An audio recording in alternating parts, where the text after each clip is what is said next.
Assalamualaikum warahmatullahi wabarakatuh. Perkenalkan, saya Ocha Sari Dewi dari kelas 10 MIPA 2, nomor absen 27.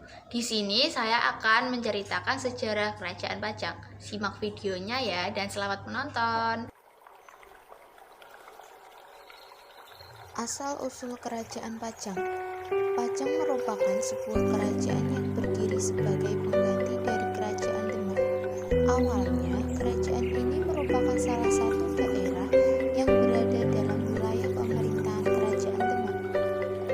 Secara garis besar, Pajang akhirnya berhasil mendapatkan status kerajaan setelah melakukan kudeta. Kudeta ini dipimpin oleh Bupati Pajang bernama Hadiwijaya Djoko Tingkir. Kerajaan ini merupakan kerajaan Islam pertama yang berlokasi di tengah pedalaman Jawa. Pada awal mulanya, wilayah dan kedaulatan kerajaan Pajang hanya meliputi Jawa Tengah saja. Namun, seiring berjalannya waktu, Pajang juga mendapat pengakuan dari beberapa kerajaan lain di Jawa Timur. Dengan demikian, Pajang mulai dikenal di Pulau Jawa. Letak dan pendiri kerajaan Pajang. Kerajaan ini merupakan kerajaan Islam yang menjadi pengganti kerajaan Demak di Pulau Jawa. Pusat kekuasaan Pajang tepatnya berada di daerah Jawa Tengah, Lawean, Pajang, Surakarta. Secara geografis, wilayah Pajang merupakan kawasan dataran rendah yang subur dengan aliran Sungai Bengawan Solo. Meskipun berada di daerah pedalaman Jawa, kerajaan ini memiliki cakupan wilayah kekuasaan yang luas.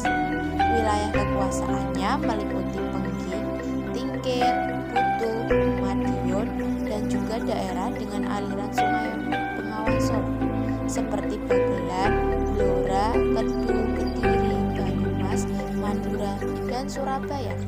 Pendiri kerajaan ini adalah Djoko Tingkir atau yang lebih dikenal dengan Sultan Hadiwijaya. Sultan Hadiwijaya berhasil mendirikan Pajang setelah meruntuhkan kerajaan Demak dengan bekerja sama bersama Ratu Kalinyamat.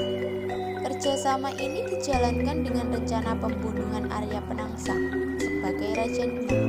Setelah Arya Penangsang wafat, Demak pun mengalami keruntuhan dan muncullah kerajaan Pajang sebagai kerajaan bercorak Islam di Pulau Jawa.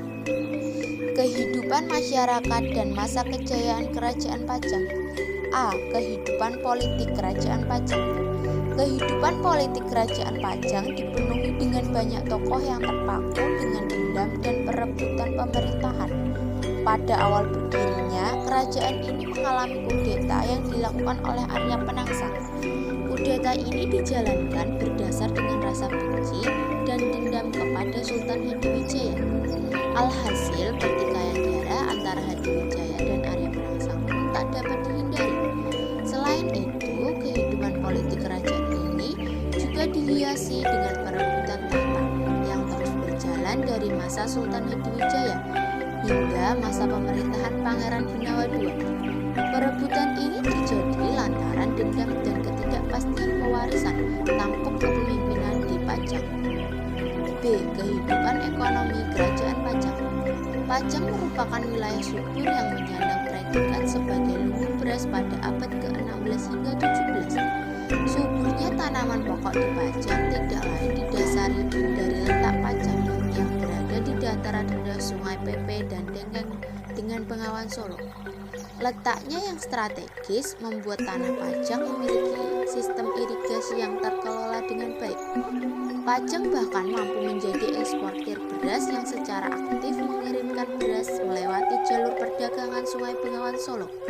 Aktifnya perdagangan Pajang ini juga berimbas dengan tingkat tingginya kehidupan ekonomi masyarakatnya. Bahkan wilayah Pajang sempat digadang-gadang sebagai salah satu wilayah agraris maritim yang memiliki potensi tinggi. C. Kehidupan sosial kerajaan Pajang.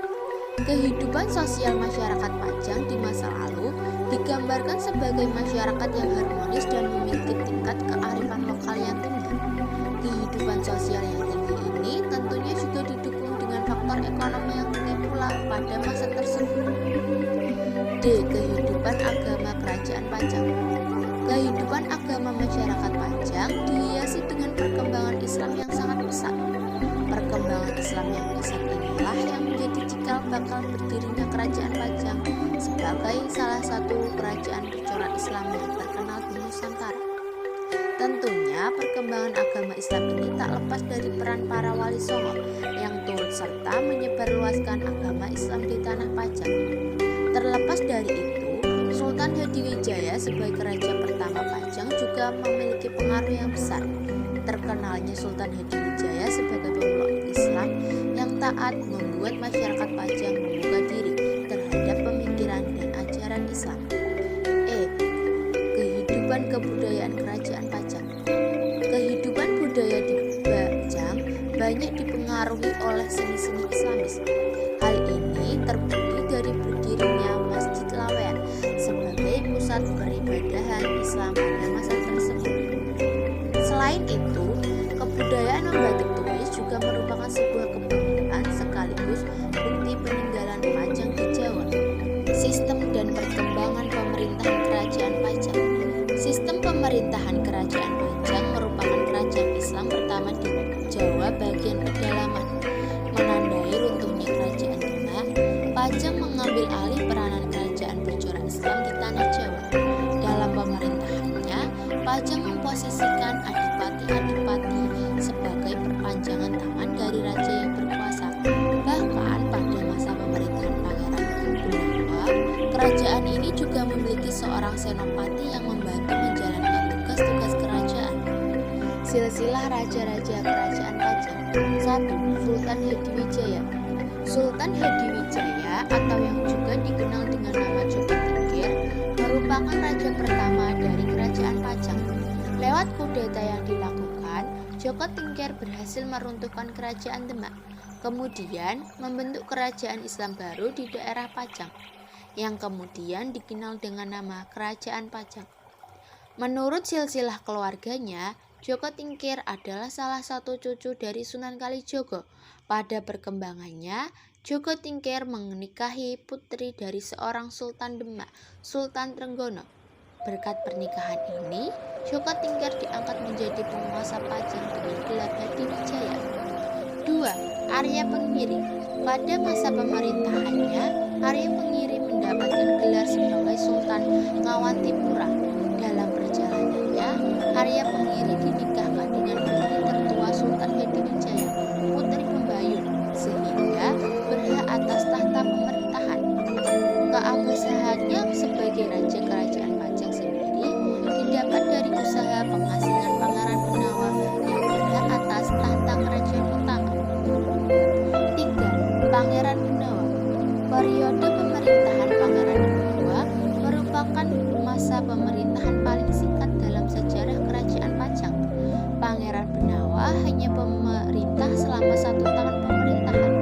Beberapa sumber menyebutkan lengsernya Pangeran Benawa disebabkan oleh keinginan pangeran menekuni aliran agamanya. 4. Gagak Bening. Setelah Pangeran Benawa lengser, Gagak Bening mengambil alih tahta. Selama masa pemerintahannya, Gagak Bening banyak melakukan perluasan wilayah. Dia juga kerap kali melakukan perhubungan dan peraturan di istana. 5. Pangeran Benawa II. Masa pemerintahan Pangeran Benawa II tercatat sebagai masa pemerintahan terakhir Kerajaan Pajang. Hal ini lantaran muncul beberapa pemerintah dari masa ini dengan tujuan menghancurkan Kerajaan Mataram. Masa emas atau kejayaan dari Kerajaan Pajang terdiri saat Pajang dipimpin oleh Sultan Hadiwijaya. Pada masa tersebut, Sultan Hadiwijaya bahkan berhasil mendapatkan pengakuan oleh raja-raja Jawa sebagai raja paling berpengaruh di Pulau Jawa pada waktu itu. Sultan Hadiwijaya juga berhasil menaklukkan beberapa daerah seperti Madiun, Kediri, dan juga Blora. Selain itu, lumbung padi di daerah Pajang pun dinyatakan sebagai lumbung padi terbaik dan terbesar di Pulau Jawa.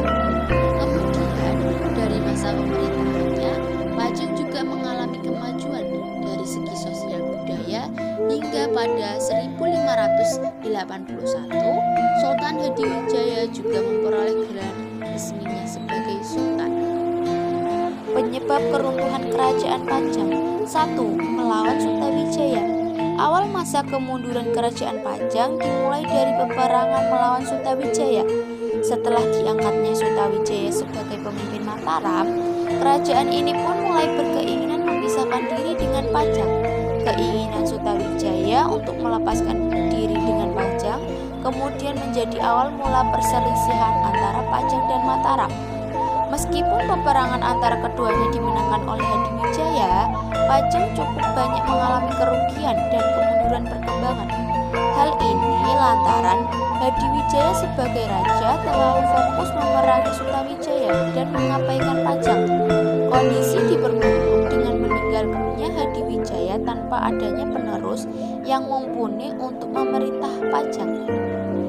2. Perebutan tahta.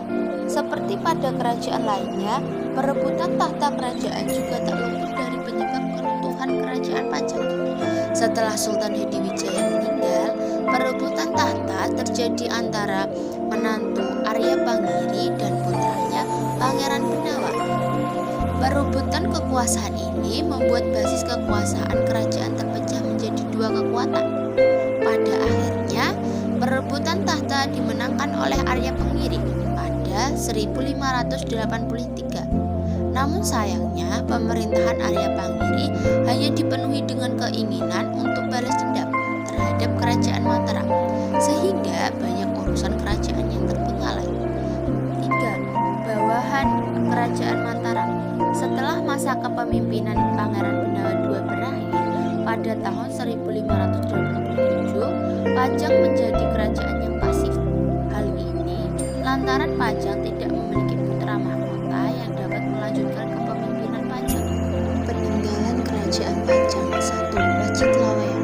Masjid Laweyan dibangun sejak tahun 1546 oleh Jaka Tingkir dan masih berdiri kokoh hingga sekarang. Bagi masyarakat Solo, Masjid Laweyan ini sebenarnya lebih dikenal dengan nama Masjid Ki Ageng Henis. Masjid Laweyan ini ternyata memiliki unsur tradisional Jawa, Eropa, Cina, dan Islam. 2. Batik Laweyan.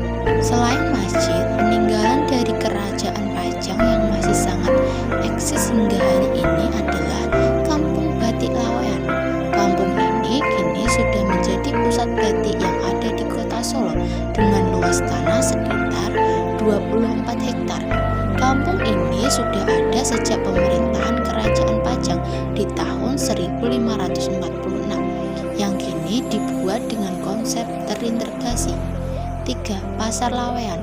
Pasar Laweyan adalah pasar yang menjadi pusat kegiatan perdagangan pada zaman kerajaan Pajang. Hingga kini Pasar Laweyan masih eksis sebagai sentra utama perdagangan batik yang berada di wilayah Bandar Kabanaran, Kota Surakarta. Pasar ini menjadi pusatnya perdagangan dan ekonomi bagi masyarakat saat kerajaan Pajang masih berjaya. 4. Makam pejabat kerajaan Pajang. Peninggalan kerajaan Pajang yang tidak boleh terlewatkan yaitu kompleks pemakaman para bangsawannya. Di makam ini setidaknya ada 20 makam dari para pejabat dan kerabat dari kerajaan Pajang. 5. Makam Sultan Hadiwijaya. Sultan Hadiwijaya atau lebih dikenal dengan nama Joko Tingkir adalah pendiri sekaligus raja dari kerajaan Pajang.